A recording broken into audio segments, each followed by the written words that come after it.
Hello friends, welcome to day 8 of my weight loss challenge. இன்றைக்கி morning breakfast பார்த்திங்கன்னா ஒரு தோசை கூட கொஞ்சம் ரெட் பீன்ஸ் கறி பொடி வச்சு இன்றைக்கி மார்னிங் பிரேக்ஃபாஸ்ட் முடிச்சாச்சு.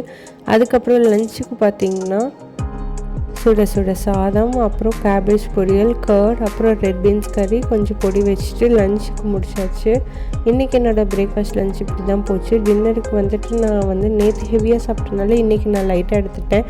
டின்னருக்கு பார்த்திங்கன்னா ஒரே ஒரு கொய்யாப்பழம் எடுத்துகிட்டு என்னோடய டின்னர் நான் இன்றைக்கி முடிச்சாச்சு.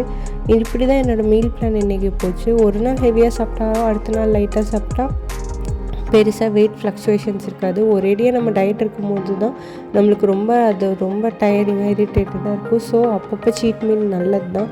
ஸோ ஜிம்மில் பார்த்திங்கன்னா இன்றைக்கி பைசெப்ஸும் லேட்டும் தான். ஃபஸ்ட்டு லேட்டுக்கு 3 ஒர்க் அவுட் போட்டுட்டு அதுக்கப்புறம் பைசெப்ஸ்க்கு 3 ஒர்க் அவுட் போட்டுட்டு இன்றைக்கி என்னோடய ஜிம் ரொட்டீன் நான் முடிச்சிட்டேன்.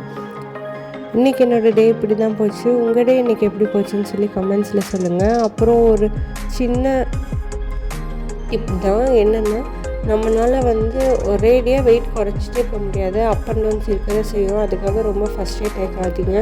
வீக்லி ஒரு டைம் மட்டும் வெயிட் பாருங்கள். ஸோ நம்ம ஒரே நாளில் நம்ம வெயிட் லாஸ் கோல் அச்சீவ் பண்ண முடியாது. அப் அண்ட் டவுன்ஸ் வரதான் செய்யும். ஸோ வீக்லி 1 டைம் வெயிட் பார்த்திங்கன்னா உங்களுக்கு அந்த ஃப்ரஸ்ட்ரேஷன்ஸ் இருக்காது. நம்ம தொடர்ந்து நம்ம பயணத்தில் கண்டினியூ பண்ணிகிட்டே இருக்கலாம். தேங்க்யூ ஃப்ரெண்ட்ஸ், தேங்க்யூ ஃபார் வாட்சிங்.